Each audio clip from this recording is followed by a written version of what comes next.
Merhabalar. Yeni evli çiftlere bazı cinsellikle ilgili altın tavsiyelerim olacak. Hazzı arttırmaya yönelik 10 altın tavsiye. Peki neden bunlara ihtiyaç duyuyoruz? Aslında bizim ülkemizde ne yazık ki kadınlar evlenir evlenmez hemen çocuk yapmaya programlanıyorlar. Çünkü ülkede cinsellikle ilgili kadınlar deneyimsiz, eğitimsiz, bilgisiz, bir o kadar da erkekler eğitimsiz ve bilgisiz.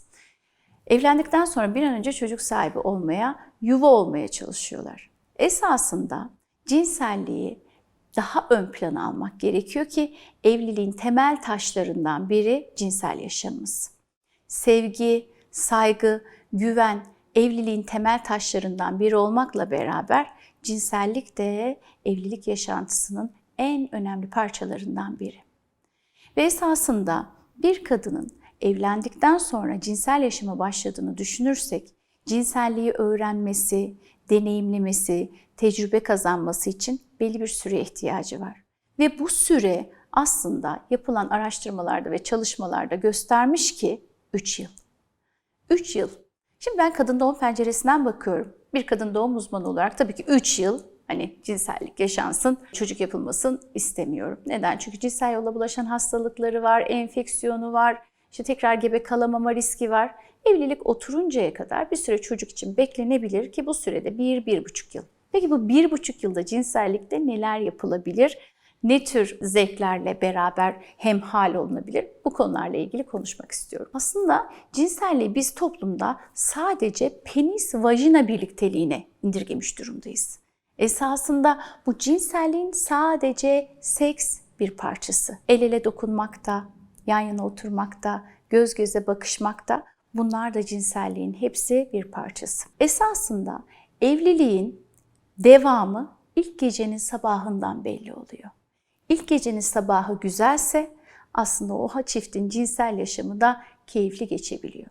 Ama ilk gece bir kabusa döndüyse ne yazık ki bu evliliklerin temel taşları güzel atılmamış oluyor. Cinselliğe başladığınız zaman ilk geceden itibaren düşünecek olursak, bunun daha öncesi de var. Cinsel danışmanlık almanızı öneriyorum hem kadına hem erkeğe. Yani evlilik öncesi bir cinsel eğitim, cinsel danışmanlık, yayın okuma, bununla ilgili kitapları okuma gibi. Ama bundan sonraki süreç için ne bahsedeceğiz? Diyelim ki bunları yaşamadınız ama bundan sonra ne yapabilirsiniz? Bunları konuşmamız gerekiyor. Birincisi cinselliğe çırılçıplak başlamamak gerekiyor. Cinselliğe giyinik başlayın. İlk geceden itibaren cinsellik soyunarak yapılan bir eylem olmakla beraber giyinik olarak başlandığında ve daha o günün sabahından çeşitli mesajlarla, jestlerle, duygusal, sevgi dolu sözcüklerle karşılıklı partnerlerin birbirine cinselliğe yönelik mesajlar göndermesi aslında o akşamki yapacakları kaliteli seksinde ön hazırlığı diye bahsedebiliriz. Giyinik başladığınız cinsellikte yavaş yavaş dokunuşlar ve öpüşler olmalı. Direkt penis-vajina birlikteliğine indirgenmemeli. Neden giyinik başlayın biliyor musunuz? Çünkü bir kadın evlendiği zaman genellikle ilk gördüğü penis eşinin penisi oluyor. Ve çoğunlukla da penis korkusu diye bir korku genç kızların birçoğunda var. Düşünsenize karşısında sevdiği adam çırılçıplak, penisi erekte bir şekilde onu bekliyor. Bu aslında genç kızlar için korkutucu bir durum olabilir. O nedenle de çırılçıplak bir adamla karşılaşmayı hiçbir genç kız istemez. Yavaş yavaş başlanması aslında yavaş yavaş romantik olarak ilerlenmesini de kolaylaştıracaktır. Erekte bir penis görürseniz aslında çok da korkmanıza gerek yok. Şanslı olduğunuzu da düşünebilirsiniz. İkinci maddeye geçelim. Hazzın altın kurallarına devam edelim. İkinci madde, şimdi seksi böyle çok yüksek yerlere koymamak lazım. Nasıl yemek yiyoruz? Fiziksel ihtiyaçlarımız var, duygusal ihtiyaçlarımız var. Seks aslında cinsel yaşamda bizim insan olarak dürtülerimizden kaynaklanan fizyolojik ihtiyaçlarımızdan biri.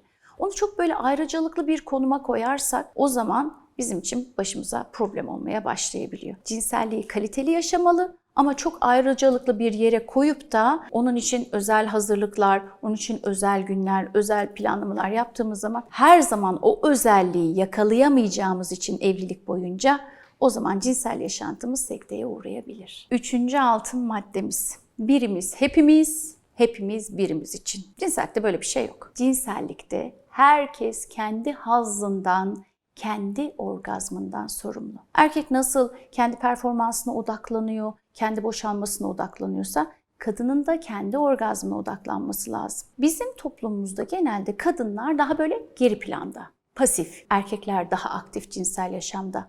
Hoş, kadının aktif olduğu durumlarda da ne yazık ki erkeklerin aklında şöyle bir soru işareti.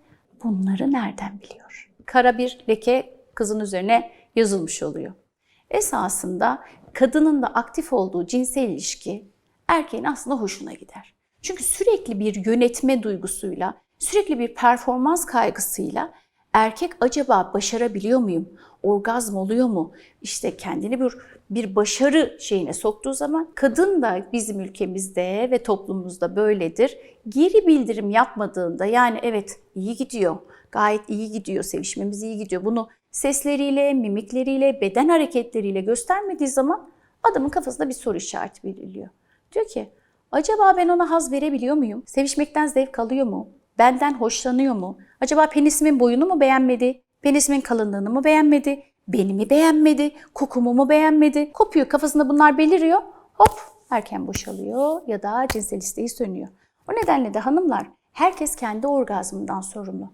Kendi kendine hazzına odaklanacaksın, orgazmının sorumluluğunu alacaksın.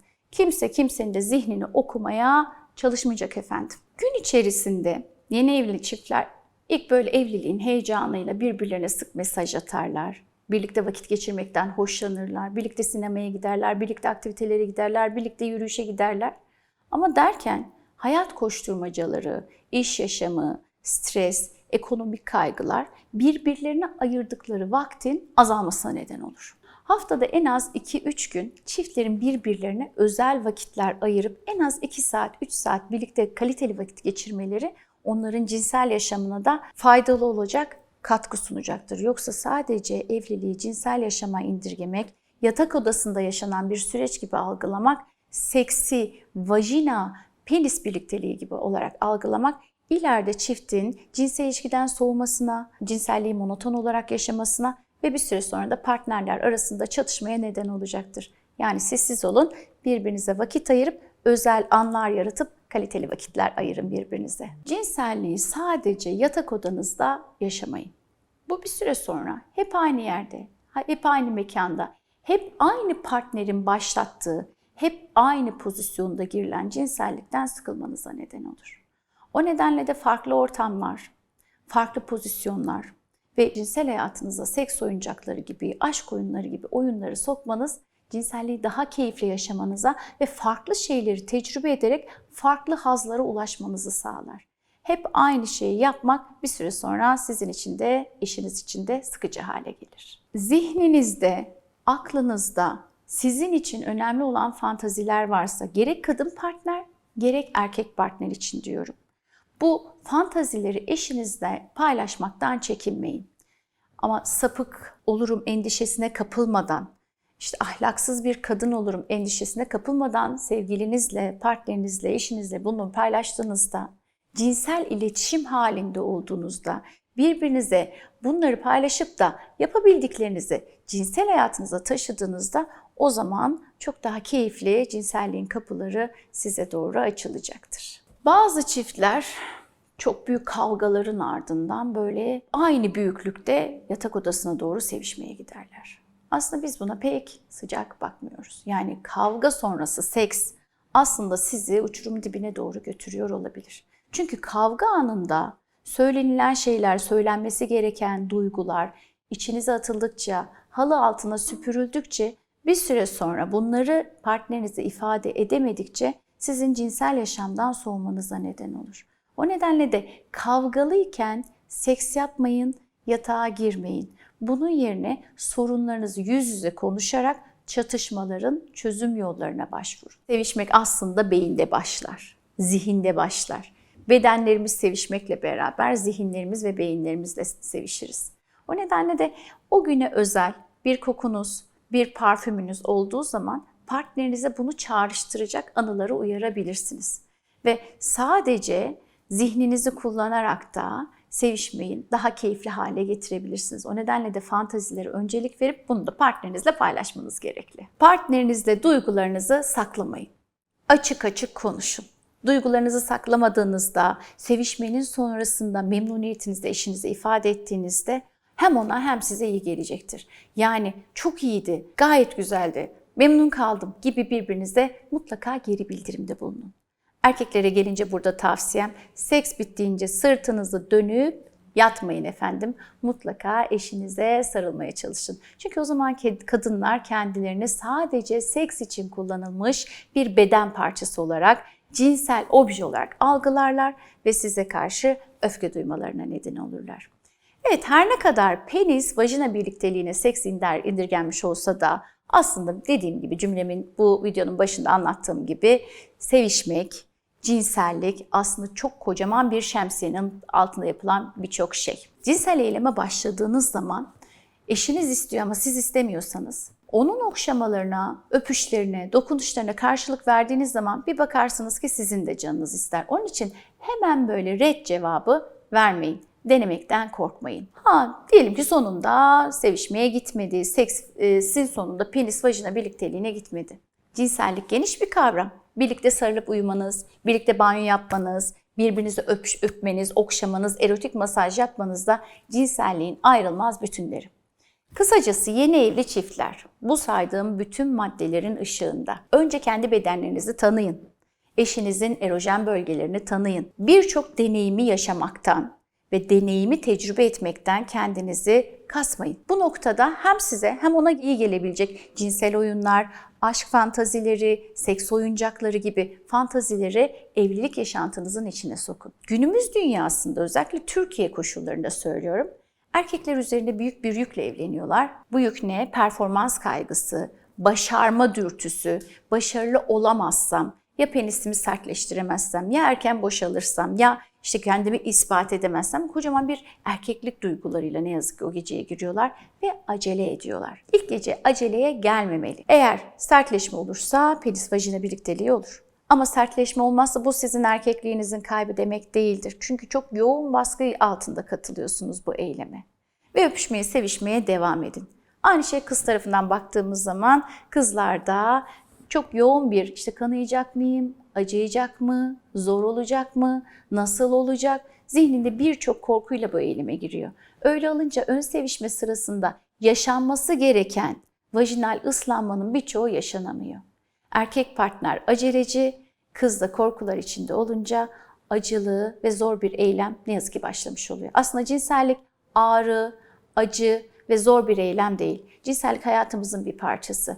Hiçbir organ bedenimizde işlevini yaparken ağrı, acı duymaz. Yani vajinada ağrı, acı olmaz. Eğer ağrı, acı oluyorsa ya çiftin uyum problemi vardır, ya acele yapılan bir eylem vardır, ya da korkular vardır, kaygılar vardır. Bunları da mutlaka evlilik öncesi bir cinsel danışmandan yardım alarak evliliğe başlarsanız sizin için çok iyi olur. İlk geceden hamile kalmamak için de jinekoloğunuzun kapısını çalın, ilacınıza başlayın. Çünkü gebelikte ne yazık ki cinsel yaşam ister istemez bir süre sekteye uğruyor. Siz hazzı öğrenmeyi, orgazm olmayı öğrenmeyi, bedeninizin erojen bölgelerini öğrenmeye bakıncaya kadar bebek büyümüş, annelik devreye girmiş oluyor. Öyle olunca da ne yazık ki çiftlerin cinsel yaşamı sekteye uğruyor. Önce seks hayatınız yoluna girsin. Cinsellikle ilgili birçok konuda birbirinizle karşılıklı alışveriş yapın. Sonra Allah kısmet ederse evliliğinizi bebeğinizle taçlandırırsınız. Keyifli, sağlıklı, güzel bir cinsel yaşam diliyorum efendim. Görüşmek dileğiyle.